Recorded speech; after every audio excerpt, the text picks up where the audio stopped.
I was interested in cases where people in one society had a significant influence on the moral development of another society. I came across a case which was the 19th century and early 20th century abandonment of foot binding in China, in which it was said in the histories that I read that one of the central things that happened was that the Chinese gave up foot binding because it was a stain on their national honor. The first time I read that, I must say I remember thinking, that's really weird. I can think of 1,000 good reasons not to mutilate the feet of little girls, and national honor is not very high on my list. The thing that held foot binding in place was the fact that an honorable family's daughters had to have their feet bound in order that they could be respected, in order that they could be marriageable. So honor is tied up with these banned practices. On the other hand, it turns out to be very much tied up with what brings them to an end.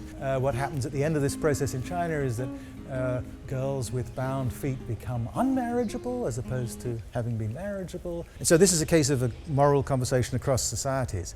I think that the key insight one gets from reading the accounts of the Chinese who responded to this is that they responded because they realized that the people that they were talking to, these outsiders, had a fundamental respect for China and for Chinese civilization, which was being undermined by this practice. So honor changes sides in these moral revolutions, and it also, the community of the activists against it, the people who work against it, the abolitionists against slavery, the anti-foot binding societies in China, these people are held together by a collective sense of the honor of their project. They together are working, in the case of China, for the honor of China, but also they're bound to each other by the commitments they've made to each other, which are commitments of honor. They respect one another.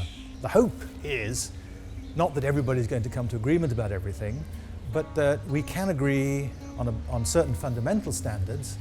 I would like those to be the standards of human rights, certain fundamental standards, and say that people who don't live up to these standards are not entitled to our respect, and people who live up to them are.